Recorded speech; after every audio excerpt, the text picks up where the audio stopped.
The world of strength and conditioning is filled with some awesome practitioners who are always trying to evolve and continue to grow professionally throughout their career.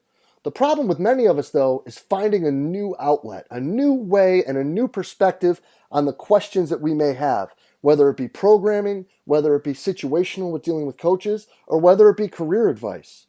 Because all too often what happens is we get stuck in with the same group of friends and the same group of colleagues that we reach out to for advice repeatedly over and over again. But what we should really be looking for is different perspectives, different people who have been through different situations who can help us make better decisions both for ourselves and our athletes. And one awesome place to start with that is the forums in the Strength Coach Network. In the forums in the Strength Coach Network, you'll be able to reach out and get feedback, input, and advice from coaches from all over the world. From everything from career advice to training modalities to programming, there's people there just for the same reason as you are, to try to get better, to learn, to share information, and to grow the field of strength and conditioning. So hop on over to strengthcoachnetwork.com/CVASPS, that's strengthcoachnetwork.com/CVASPS, to dive into all that great content today and get your 48-hour trial for only $1. I look forward to seeing you in the Strength Coach Network. Hey everybody, and welcome to Part 8 of the Metric Minute, brought to you by Vault Performance. I'm Kareem Jakawi, and today we'll examine the overall eccentric phase. This episode is a little denser, but understanding the concepts will really pay off. So let's go. A counter movement jump always starts with the athlete standing upright at zero velocity. This gentleman has a mass that's being pulled down by gravity at a constant force. In this case, 1,000 newtons, or roughly 225 pounds. Since he's pushing into the ground with an equal but opposite force, they're in balance and he stands still. To initiate his descent for the jump, he pulls away from the ground slightly and coils downward. Doing so changes the force balance like a seesaw. Since gravity is now larger, he accelerates downward. He will continue to accelerate downward until he passes this point of maximum eccentric velocity. His force output increases over time and decelerates his body until he's at zero velocity again, but this time at the bottom of his squat. He started at zero velocity, went into impulse det to build speed, then had to go above and beyond body weight to return to zero velocity. However, he's now loaded elastically and ready to triple extend. These two impulses will always be equal. To summarize these concepts, a powerful, explosive athlete will display an aggressive unloading phase, which will require them to hit the brakes hard and fast. This check mark is highly beneficial because they can achieve huge forces at zero velocity in minimal time, both of which are desirable athletic traits we discussed in previous episodes. Now, this drawn-out approach here appears in numerous situations, including heavier athletes who smartly choose to avoid exponential spikes in force, those who don't have sufficient braking power or strength to handle high rates of force development, as well as injured or perhaps fatigued individuals. There are other concepts to discuss, but this is a great starting point. Tune in next time to learn more about the connection between the eccentric and concentric phases. Until then, please feel free to reach out to myself or any of my colleagues at Vault. Thank you. Guys, good morning on a Monday. This is Jake Jensen in Berlin. I got some thoughts for you. So I've been thinking a lot about periodization lately and reading some of your Verkhoshansky's work and going through some of the contemporary material like the NSCA books and journal articles about hockey. And I think something that strikes me, something I wanted to share, is that the idea of periodization is built on having a theory, carving out a ceiling for what you think is occurring, and then using the tools you have to test it. So the process of making a model that's built on a theoretical idea and then tested with practical tools is like sort of an old idea, right? You could call it the scientific method, but in sports it looks like you see an athlete doing something, you theorize they could do it better with training, and then as you train, you measure something and you test it against their performance. And I think that what strikes me about that system, right, the system of theorizing, periodizing a plan, and then practically applying the plan, is that it worked really good in the 1970s, 1980s with track athletes. So the model was built and the system was installed for a team of like as few as 2 athletes. And the thing about systems is that once they're built to fail. So eventually they're going to fail. And that's perfectly normal, because when you build the system, you have limited understanding. And by testing the system, you gain more understanding, and then it's like assumed that you'll go back and rebuild the system with your new knowledge. And I think that periodization as a construct applied really good to track and field athletes, but it has some base assumptions that are baked into the system that don't work for teams. And one of those assumptions is that elite fitness is the same as elite sport ability. And it makes great sense for track and field, because if you're a sprinter, you need to be fast.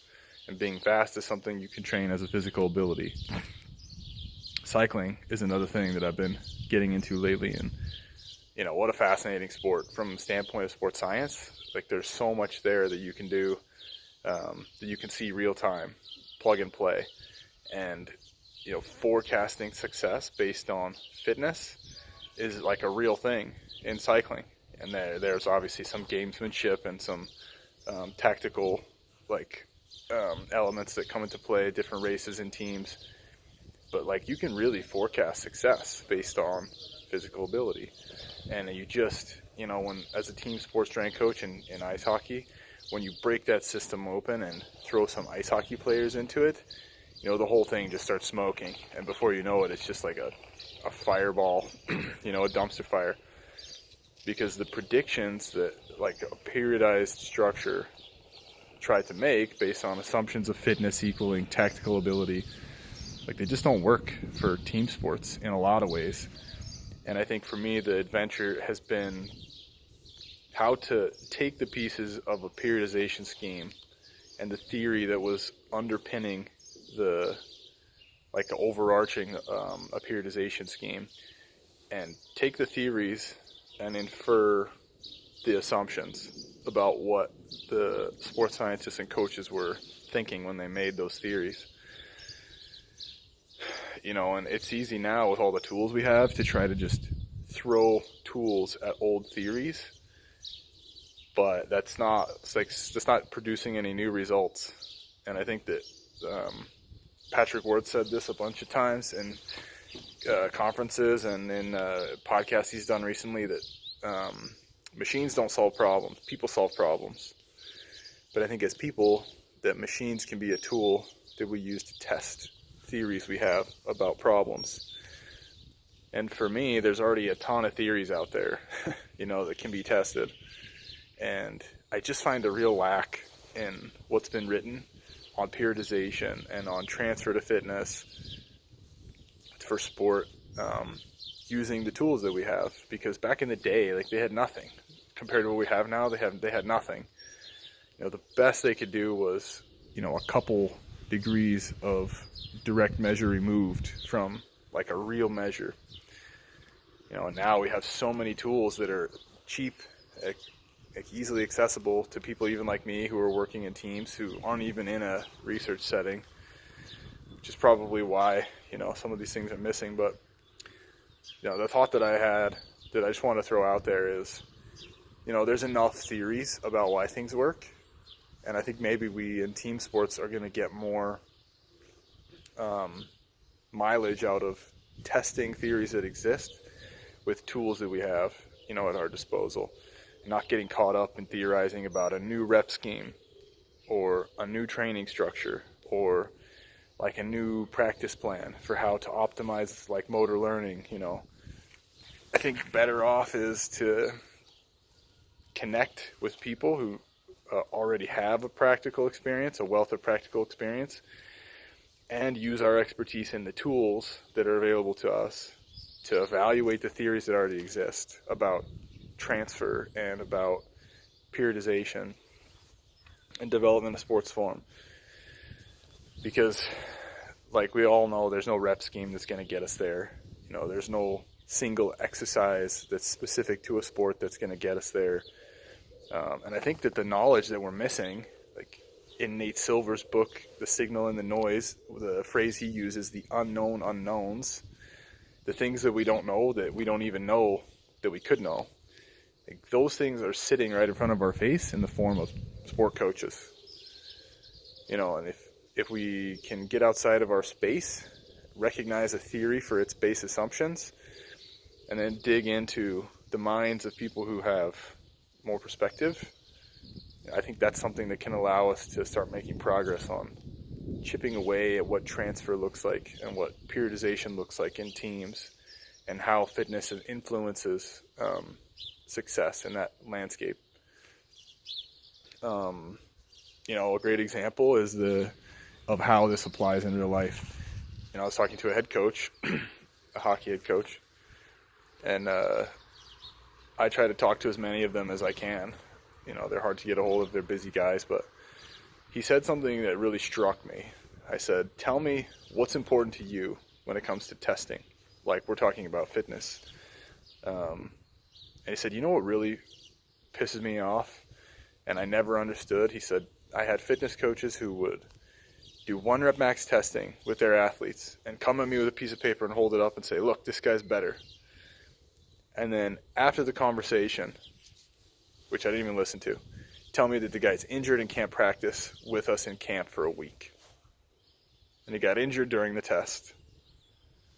And I can see it in his face that he's totally ostracized. He's completely disenfranchised with fitness testing and training and strength and conditioning, and like he has no interest whatsoever in participating in that thing.